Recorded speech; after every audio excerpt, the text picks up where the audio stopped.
السلام علیکم دوستو، میرا نام ہے عفان ترمزی اور آپ دیکھ رہے ہیں افی ٹی وی۔ سامعین گرام، سال 1991 سے پہلے کوئی بھی اس حقیقت سے آشنا نہیں تھا کہ خدائی کا دعویٰ کرنے والا فرعون کی لاش آخر کہاں گئی۔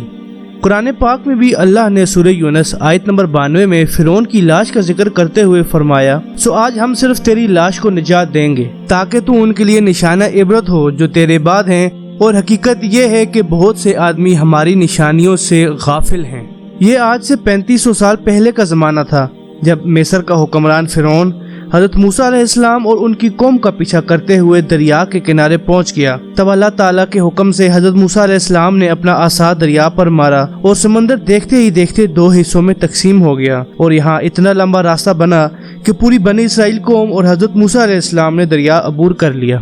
مگر خدائی کا دعوے دار فرعون مصر اور اس کی قوم نے جب گزرنے کی کوشش کی تو سمندر واپس آ کر مل گیا جیسے پہلے موجود تھا، اور فرعون اور اس کا پورا لشکر سمندر میں غرق ہو گیا۔ یوں اس ظالم اور بدبخت شخص کو دریا نے اپنے اندر بھی کوئی جگہ نہ دیتے ہوئے اور لوگوں کے لیے عبرت کے طور پر اٹھا کر باہر پھینک دیا، جبکہ اس کے لشکر کا کوئی نام و نشان نہ ملا۔ اور یوں آہستہ آہستہ وقت گزرتا رہا۔ مصریوں میں سے کسی نے ساحل پر پڑی فرعون کی لاش کو پہچان کر موجودہ فرعون کے دربار میں بتایا،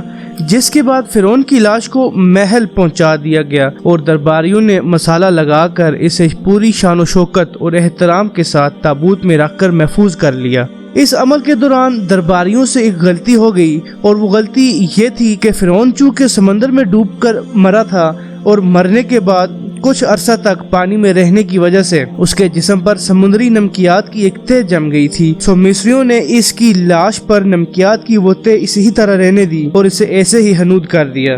وقت گزرتا رہا، زمین و آسمان نے بہت سارے انقلابات دیکھے، جس کی گرد کے نیچے سب کچھ چھپ گیا، حتیٰ کہ فرعونوں کی ہنود شدہ لاشیں بھی زمینوں کی تہوں کے اندر چھپ گئیں۔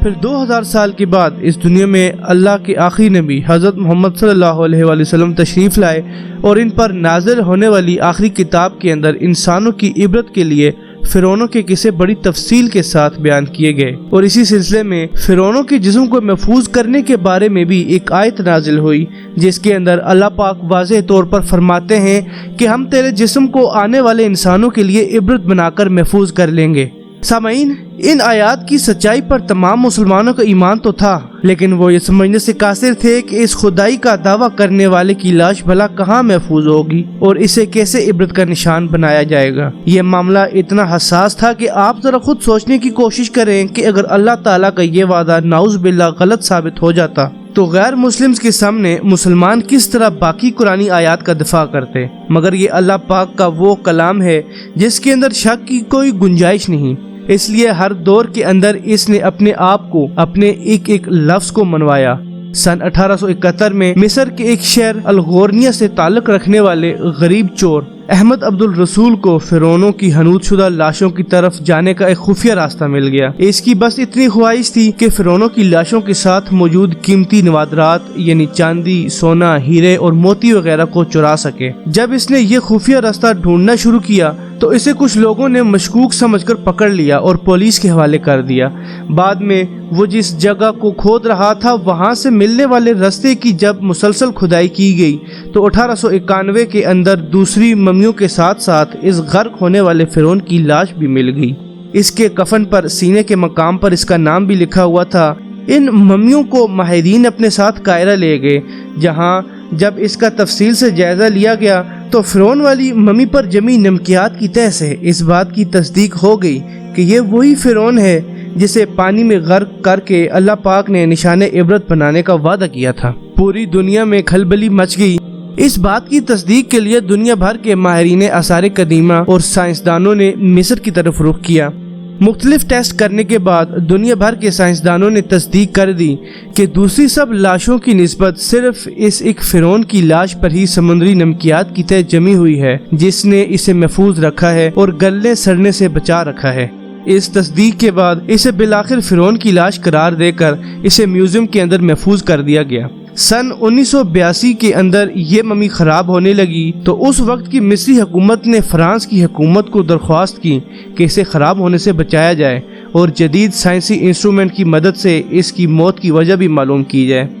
چنانچہ مصری اور فرانسیسی حکومت نے مل کر اس ممی کو فرانس لے جانے کا انتظام کیا اور فرعون کی اس ممی کا باقاعدہ طور پر پاسپورٹ بھی بنایا گیا، جس کے بعد اسے فرانس منتقل کیا گیا۔ جب فرعون کی لاش کو فرانس پہنچایا گیا تو ایئرپورٹ پر اس دور کے فرانسیسی صدر بذات خود حکومت کے تمام اعلیٰ عہدیداران، تمام وزراء اور فوج کے افسران کے ساتھ اس کے استقبال کے لیے موجود تھے۔ یہاں فرعون کی لاش کا استقبال کسی عظیم زندہ بادشاہ کی طرح کیا گیا۔ فوجی دستوں نے اسے سلامی دی اور اس کی ممی کو ماہر ڈاکٹر کی ٹیم کے حوالے کر دیا۔ اس ٹیم کے سربراہ تھے ڈاکٹر مورس بوکے، جو مذہبی طور پر کرسچن تھے۔ جب مائکروسکوپک ٹیسٹوں کے ذریعے ممی کے تمام اعضاء کو باریک بینی سے جائزہ لیا گیا تو معلوم ہوا کہ اس کی لاش اور جسم کے اندر سمندری ذرات ابھی تک موجود ہیں، یعنی یہ کنفرم ہے کہ اس کی موت سمندر میں ڈوبنے کی وجہ سے ہوئی تھی، کیونکہ سمندری پانی کے اندر ہی اس قدر نمکیات پائی جاتی ہیں۔ مگر ڈاکٹر مورس کے لیے یہ بات بڑی حیران کن تھی، کیونکہ ایسے عظیم بادشاہ اپنے ساتھ نرم بستروں پر خوبصورت لباسوں میں سونے، چاندی، ہیرے، موتیوں سے جڑے اعزاز کے ساتھ اس زمانے میں دفن کیے جاتے، اور یوں مرنے کے بعد دفنانے میں اس کی شان و شوکت بالکل اسی طرح سے قائم رہتی جیسے ایک زندہ بادشاہ کی۔ اسی تجسس میں آ کے ڈاکٹر مورس نے اس ممی کے بارے میں جاننے کی کوشش کی تو اسے پتہ چلا کہ اس بادشاہ کی موت کے حالات مسلمانوں کے نبی حضرت محمد صلی اللہ علیہ وسلم پر نازل ہونے والی کتاب قرآن پاک کے اندر آج سے 1400 سال پہلے تفصیل سے درج ہیں۔ اسے پتہ تھا کہ جہاں سے یہ لاش ملی وہ ایک اسلامی ملک ہے۔ چنانچہ تجسس میں آ کر وہ مصر پہنچا اور وہاں کے ایک سائنسدان سے ملاقات کی، جس نے اسے قرآن پاک کھول کر سورہ یونس آیت 9 تا 92 کا ترجمہ لفظ بلفظ سنایا، جس میں فرعون کی خدائی کا دعویٰ، اس کا پانی میں ڈوب کر مرنا اور پھر پانی سے نکال کر اس کی لاش کو محفوظ کرنے کا وعدہ اللہ تعالیٰ نے واضح طور پر کیا ہوا تھا۔ ان قرآنی آیات کا اشارہ بالکل واضح تھا اور صرف ایک جانب تھا کہ تجھے مارنے کے بعد آنے والوں کے لیے محفوظ کر کے عبرت کا نشان بنا دوں گا۔ سو ڈاکٹر مورس نے جب اس قرآنی آیات کا ترجمہ پڑھا تو بے اختیار چلا اٹھا کہ قرآن بالکل سچی کتاب ہے، اس کا ایک ایک لفظ اور حضرت محمد صلی اللہ علیہ وآلہ وسلم سچے ہیں، اور اسی وقت کلمہ پڑھا اور مسلمان ہو گیا۔ قدیم مصر کے اس فرعون تتون خامن کو عام طور پر ایک طلسماتی بادشاہ کے روپ میں پیش کیا جاتا ہے، جو بڑے روب و جلال والا اور مضبوط جسم کا مالک تھا، لیکن ایک طویل سائنسی تحقیق کے بعد اب اس کی اصلیت دنیا کے سامنے آ گئی ہے، کیونکہ ماہرین آثار قدیمہ، تاریخ دانوں، سائنس دانوں اور میڈیکل سائنس کے ماہرین نے مل کر مصری شہر غزہ کے اندر فرعون کے مقبروں کے شہر میں موجود توتن خامن ڈھانچے اور باقیات پر جب جدید ٹیکنالوجی کی مدد سے ریسرچ کی اور سپر کمپیوٹر کی مدد سے 2000 جسمانی نقوش کی مدد سے اس کے جسم کے خد و خال کی تصویروں کو تیار کیا تو معلوم ہوا کہ یہ فرعون قدرے نازک جسم کا مالک تھا۔ اس کا بایاں پاؤں ٹیڑھا تھا اور بیماری اور کمزوری کی وجہ سے وہ چھڑی کے سہارے چلتا تھا۔ اس کے والد اخناتون اور اس کی والدہ کے ڈی این اے نمونوں سے یہ بھی معلوم ہوا کہ اس کے والدین آپس میں بہن بھائی تھے۔ ماہرین کا کہنا ہے کہ اس فرعون کی جسمانی خامیوں اور کمزوریوں کی وجہ بھی یہی تھی کہ اس کے والدین کا آپس کے اندر بہن بھائی کا رشتہ تھا۔ فرعون کی لاش عبرت کے لیے ایسے محفوظ کر کے دنیا کے سامنے رکھ دی گئی کہ آج انٹرنیٹ کے ایک کلک پر، اخباروں اور ٹی وی چینلز پر اور میوزیم میں اربوں انسانوں کی آنکھوں کے سامنے ہر وقت ترسبری حالت کے اندر عبرت کے لیے موجود ہے، اور یہ سوچنے کے لیے کہ عبادت کے لائق اور ہمیشہ رہنے والی صرف ایک ہی ذات ہے جو کہ سب کا خالق اور مالک ہے، سب کا رازق ہے۔ اور اگر دنیا کے انسانوں میں واقعی ہی کوئی خدا موجود ہے تو اپنی قوم کو تباہ ہونے سے پہلے عذاب سے بچا کر دکھا لے۔ اللہ پاک ہمیں سمجھنے کی اور عمل کرنے کی توفیق عطا فرمائے۔ آپ اس بارے میں کیا سوچتے ہیں؟ اپنی قیمتی رائے کا اظہار کمنٹ سیکشن میں ضرور کیجیے گا۔